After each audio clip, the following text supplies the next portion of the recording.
Hello, folks, and welcome back to Spokes and Spirits. This is Keith, along with my co-host, Stephanie. Stefania, the one and only. What do you have for me today, Steph? Oh, first of all, how are you? I'm good. I'm good. I was told, or I was really, something inside me urged me to tell this story because I actually just recently heard about it, even though it happened in 2008. So I wanted to bring everybody attention to this story because I think everybody could learn from it, especially women who are out and about. Is it local? It is not local. So in this episode, we're going south of the border. We're going to the States, and in particular in Florida. I entitled this podcast or this episode "The Life She Once Knew," and I'll explain why afterwards, or you'll find out at the end. The Life She Once Knew, Queena's Story. So today we are talking about Queena Phu. She was at the time that this happened, an 18-year-old whose life was forever changed by unspeakable crime. And yet her survival journey has since become a beacon of courage and resilience. In April 2008, Queena was a promising high school senior in Hillsborough County, Florida. She was an honor student. She loved to read, and she had earned a scholarship to University of Florida. And she was known for her lively spirit, bright humor, and kind heart. Not only did she excel academically, but she also did well in sports, and she even had a part-time job at Abercrombie. Her mom would later describe her as always smiling, full of energy and life. She had a close circle of friends, and she was very well liked in school. So it sounds like she kind of had everything going for her, and she even had made time to work as well. But on the evening of April 24th, 2008, after her shift ended at work, so this was after hours, she drove to the Bloomingdale Regional Library to return a few books. So it sounds very innocent, something that, anybody would do, especially if the library was on the way back, from work to her home. And she was on the phone with her best friend Rachel, when an unsettling moment occurred. They were on the phone because like less than a year prior, there was a 67-year-old daycare worker that was raped. So both friends were on guard. So they just kind of stayed on the phone with each other and, just tried to keep each other safe. While on the phone, Queena commented that there was like a weird guy sitting on a bench. Rachel heard a scream and the call abruptly disconnected.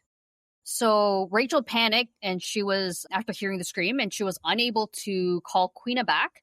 So she called a friend who lived close to the library to check on her to see if she was still there or something happened, because she did hear the scream. So the friend discovered Queena unconscious outside the library.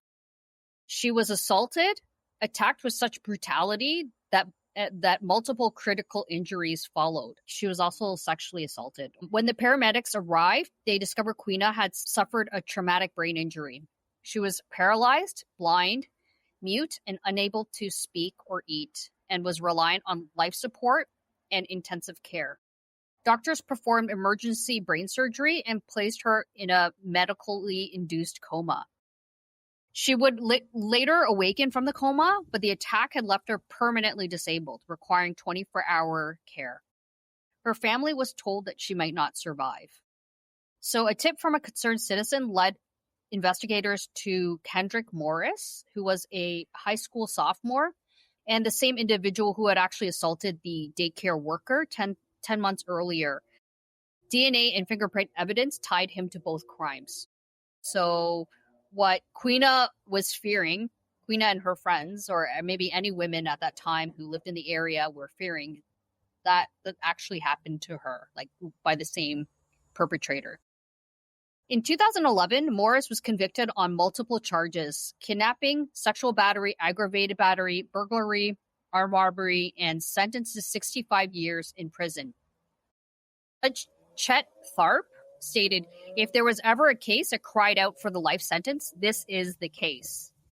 And in 2017, following legal changes, Morris sought resentencing. Instead of reducing his term, The judge gave him 4 life sentences. He's currently incarcerated at Wakula Correctional Institution and eligible for another review in 2030. So despite her disabilities, Queena's spirit remained unbroken. Her family started a website, Join Queena, sharing updates and fundraising for her ongoing therapy and care. As you know, the healthcare system in the States, like everything is out of pocket. And I'm sure even if she had, insurance, Obamacare, though, right? yeah. Well, I don't think it would cover any of this stuff that she's been, because it's above and beyond the basic needs. Her mother, Vanna Nguyen, authored a memoir titled "The Life She Once Knew." So that's why I entitled the podcast the same thing. A deeply emotional account of Queena's life before and after the attack, chronicling her journey and the mother's own story as a refugee from South Vietnam. Queena's mother is her full-time caregiver and advocate. Vanna also appeared in the Lifetime's true crime series Text Me When You Get Home, #TextMeWhenYouGetHome, where her story was told with sensitivity and depth. 9 years after the attack, Queena's best friend, Bloomingdale High School senior Derek Perez, asked her to the prom with a sweet promposal. One of the many events that Queena missed due to the violent incident. Many of the community members stepped up with donations, such as a local seamstress offering to alter her gown from before her accident, the school donating tickets to the prom, money for shoes, accessories, and makeup artist. So this was documented. Pictures were taken, and it was on the news. So I did see clips of that. As of 2024, 16 years after the attack, Queena remains under full-time care. Her family and therapists celebrate small breakthroughs. Every smile, every flicker of awareness is treasured. Queena's life was forever changed in a single unimaginable moment. Yet she remains a testament to human resilience. Though she cannot speak or walk, her very existence, sustained by love and care, speaks volumes. Her story reminds us of strength within survivors and the crucial importance of community, advocacy, and compassion. If you'd like to learn more or support Queena's journey, visit The Life She Once Knew or Join Queena. And I believe there's also a link within those websites to donate to her care. Thank you for joining me today.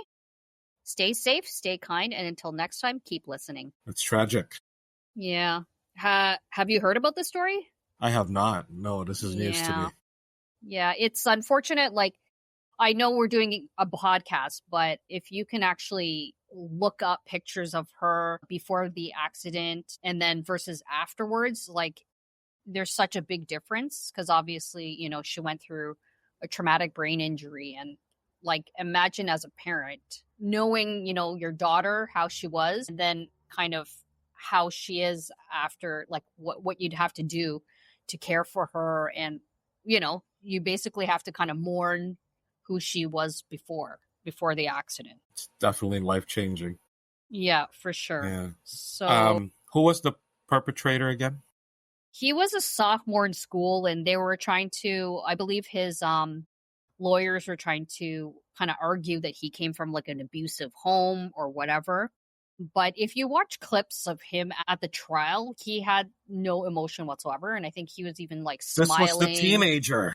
Was he a teenager at the time? Yeah, he was a sophomore. Oh, okay. I don't know. What is heard sophomore? About it then. Oh, have you? Sophomore Okay. is so freshman, sophomore, grade 10. Wow. We're talking high school or college?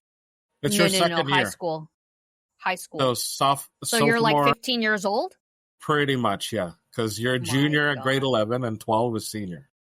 Yeah, unless he was held back or something like that. But he obviously doesn't look right to me. You know what I mean? Like, he was smiling at the people giving their testimony. He'd already done it before. And I believe he was also, like, I don't know, charged, but he was like investigated for like cruelty against animals before this all happened. So, I mean, the signs were there. But what his lawyers were trying to argue was that he came from an abusive home, blah, blah, blah, whatever. But obviously, if you're doing crimes like that against people. Right. You know, there's something not right there. I guess he didn't use the insanity clause or whatnot. I mean, he looks insane if he's just smiling while people are testifying how, you know, and crying about how their friend is, you know, their friend has changed completely and how, you know, they can't talk anymore and they require care. So, I mean, obviously there's something not right. But yes. So hopefully, you know, people who are listening to the story will continue to be vigilant. I mean, you know, Queena was trying to be safe by having her friend on the phone while she dropped off the library books, but this still happened to her. So, I mean, I don't know what I could. This seems like such an innocent thing, but what else? What other like tips would you give to people who are out and about, like during the day or nighttime? Well, as much as possible, do everything during the day, I would say. Right. Because it's usually nighttime. Like, majority of crimes will happen at nighttime where it's harder for people to see what's happening, right? People and could it's just not worth it, right? Save it for tomorrow if you have to drop off library books. Yeah, or be Who with cares? somebody in the car or something. I don't know. Don't do this stuff by yourself. And I hate it that, you know, we have to kind of do these things and go about our daily lives like with extra precaution. But I mean, if there's already incidents happening in your area and the person hasn't been caught yet, maybe it's time to drop off. Right? Yeah, it's the same guy who attacked the senior citizen who was a daycare worker. He also raped her. So so I mean, he was on his way to becoming like a serial offender if he wasn't caught. Serial rapist. Yeah. Was he locked in for good, or what's the sentence? They gave him a life sentence, but I think his lawyers were saying that was unconstitutional because he was a child, a minor at the time of the crime. But the clip that I saw on YouTube, the judge didn't care. He's like, if I, basically if I lose my job as a judge doing this, like I don't care. So the judge gave him like life sentences, but he's up for a review in 2031. So, yes, that's the unfortunate case. And I don't know about you, Keith, but if I told this story to my mom or if my mom heard about the story, I think she'd rather that I died. Like, I think that's what she rather. I think that's easy. Really? Yeah. I know that's controversial, that's very controversial, but I think just her having to kind of, see me in that state would just make her wish that I was already, that I had died in the accident. So she might be just saying that. Maybe in a kind of flip way. Heaven forbid, if it ever happens, which I hope I don't, maybe it's not going to be what she'll be thinking about. No parent would wish their child would be dead, regardless of what happened to them. I guess you don't know my mom, but I'm pretty sure she's a lovely lady. Yeah, but it's like it would be basically a life sentence for the parent, the caretaker. It would be, right? Absolutely. No, I completely agree. But if it was my child, I would still, I would always choose life over whatever. They're still alive, right? So yeah, that's true. But what is the quality? What's the quality of your life? We can adjust. Those are my kids. I'll do anything for my kids. Okay. Well, it's good to hear as much as possible. A normal perspective. I don't want that to happen to them as much as possible. Of course not. Of course not. So that's why Keith, What review? What are you reviewing today? Well, today we're jumping right on that segment, eh? We're jumping right on. We have to switch. We have to switch gears. Yeah. Well, anyways, tell me the links. I'm going to put it on our social media pages so people can donate or be aware or read more about it. Okay. So the review segment today. So since it's me, it's going to be about bicycles. Okay. Today we are doing the Super Team S50 deep section rims. I don't even know what. Okay, rims. Okay, I know that part, but But other than that, if you didn't say rims, I would be like, what are you talking about, Keith? Yes, so it's on my bike right now, and you've seen my bike. It looks really cool, right? Okay. It's very deep. It's All right. for aerodynamics. So Okay. it's Chinese made carbon wheel set. It's Super Team is dating back with its roots from, I would say, like early 2000s. So Okay. they've been around for a while. It offers deep section rims, minus 50 millimeters, but they also have like shallower rims. If for those people who don't know, the thicker or the deeper your rims are, the more aerodynamic your bike would be. So you'll just cut through the wind with deeper sections. But the takeaway over that is if you have a side wind, then it's going to be a little jittery. But with these 50 mil wheels, they're perfect between the best of both worlds, right? It's deep enough for you to benefit the aerodynamic part, so you'll go faster with less effort. But it's also shallow enough for you not to, lose control when a side wind hits you pretty hard. Okay, and what question? What made you kind of upgrade? Did your original get damaged, or what happened? No, well, I'll tell you a story about how my cycling, I guess, mania started, or cycling obsessiveness. Okay. Was, I guess, we're in 2020, 2021 or 22, okay.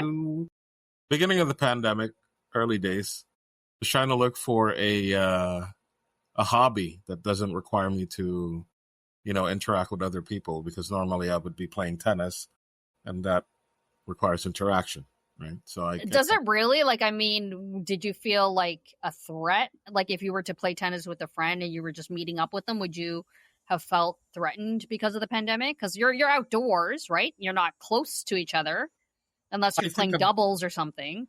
It was a combination of not knowing how lethal the virus was, right? And also the rule at that time, right? Like you weren't allowed to interact with anyone. And I think as time went by, they did allow tennis because you're technically one court away from each other. But then again, you're also touching the tennis balls.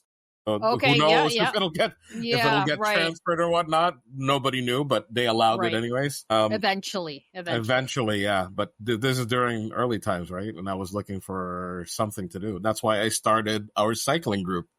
How did you Mississauga Chain Gang?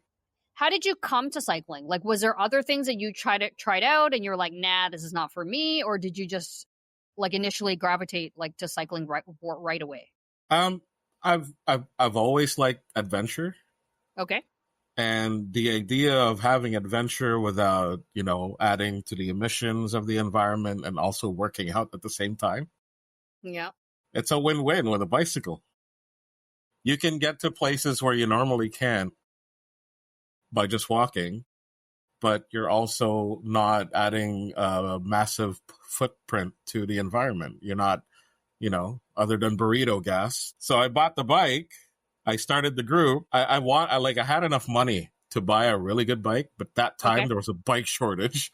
I'm pretty sure everyone knows about that. There was a bike shortage, and this bike was the only thing available at Decathlon. Okay. So I will review that bike someday. Okay. So I bought the bike, and I'm like, okay, I have all these leftovers. Let's see how we can make it better. Okay. So I pretty much changed everything except for the frame. Okay. And you had to, obviously, it's your own self-research, right? It's like stuff that you... Okay. And it looks cool. Like deep section rims. Doesn't matter what bike you put it on. You can put it on an old 1980s bike. As soon as you put that deep section wheels on, it's going to look cool. No matter what bike. Okay. It just looks cooler. If you say so, because I don't like... I mean, I'm in the club of just as long as it gets you from point A to point B, and it's like not... not the fixies, because I don't think I would ever do a fixie. Right. Yeah, that's an acquired taste for me. I think that's something acquired and for people who actually love to work out, right? And really feel like, feel your legs like move and everything. And so, Phu is a fixie lover. one of the Has guys he from has he ever brought his fixie to one of many her times. rides? Okay. Whenever you see him with that bike with white rims, that's his fixie. Okay. Yeah. So you can't freewheel on that one. You would have to continuously pedal downhill or whatnot. And is that the brake system in that? Do you just like reverse back or? Well, the pedal spins if the wheel spins, right? So if you stop pedaling, the wheels would just skid. Okay. He does have a brake at the front wheel because I think by law you're required to have a brake. I'm not sure. Okay, I'm not sure. But you're supposed to have a brake, and you don't have to use it, but it's just there for the law. So how come I guess you didn't want to go down the was it the scooter route or like the electrical scooter route or any of that stuff that we see that kind of came up during the pandemic? I felt like that was like a part of the pandemic. Yeah, it was. Well, I originally wanted a motorcycle. Oh. But, that was out of the budget and also not safe? Well, I did have a motorcycle license, so I went to school for it, and I got my M2. But, I think during the pandemic, I got it at 2015, and I had a 5-year. Oh, okay. The M2 is only good for 5 years, and then you have to take your full M. Okay. By the time it was time for me to get the full M, it was already 2020, and the pandemic happened. Right, and so I'm sure I couldn't. I'm sure your wife would have been thrilled that you took up a motorcycle. Well, at that time, like, we weren't really together yet.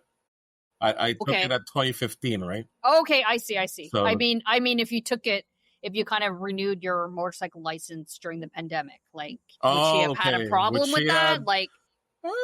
Or is she one of those kind of cooler wise? They're like, do whatever. I never really told her that I was gonna renew it, and I haven't yet. Okay. I kind of mentioned them oh yeah, I love motorcycles. She never really told me not to. Yeah, maybe someday I'll just surprise her with a motorcycle. That's a different price category, right? A little bit more expensive and a little bit more dangerous. Yeah, and how is the insurance for motorcycles? Oh, they're cheap. Yeah. Oh, really? I remember. Oh, yeah. I think this guy was probably even now. Yeah, you can pay it for a year. I think it's like $60 a month or something like that. Okay. Depends on a motorcycle. Okay. If it's an expensive one, like your Ducatis or your Aprilas or your BMWs, then maybe. Okay. Because they're more expensive. So it's similar to I guess what kind of car you drive insurance, right. But definitely not as expensive, much less, like a fraction of the cost. Well, there's less parts. Yeah, okay. But I mean, it's more dangerous. No? That's true, but you don't insure yourself. You only insure the bike. Okay. Well, I guess separate insurance for your life, right? Yeah. Someday maybe. I don't know. We'll see. But I kind of love cycling right now. Okay. No, that's great. It's great exercise, and it gets you to see a different, as somebody in the cycling group said, it kind of, it gives you a different view of the neighborhoods and stuff like that. Right. The pace is slower, right? So the pace you get to see more. And when the weather's nice, like tonight, it's just, the breeze is just, it's amazing. Oh yeah. I thought it was going to rain. It feels like it, but I still feel no rain, but it is a little bit breezy right now. So those rims, you would suggest? I would recommend it. I've had mine for 5 years now, probably. Okay. What did I get? Maybe it's 4 years. 4 years I've taken, they're rim brakes, by the way. So for you guys who don't know, there are 2 types of braking systems right now. The modern one is the rim brake, the modern one is the disc brake, where you have a kind of similar to the cars, you have the metal disc connected to the hub of your wheels. So, and right in the middle, and that's where the braking happens, right? Chris has that, our friend from but MCG. She just has stock wheels, no? Or did she upgrade as well? No, they came like that. Okay, they came like that. Okay. Most bikes nowadays come in rim brakes, or disc brakes, rather. Okay. Yeah, they're more powerful as well. When did they happen? Well, yeah, when did they kind of start changing over? So the mountain bike world had it for a while now. Okay. I believe since like early 2000s. Wow. Because you would need like more stopping power when you're bombing down a mountain, right? And then I think the road cycling part, it trickled down on it around, I would say, late 2000, early 2010s. But at that time, the road cyclists are kind of like they're what do you call this? They're very traditionalist, right? So most of them in the beginning are anti-disc brakes. Anti-disc brake, okay. Because they don't believe that it's necessary for road riding. Okay.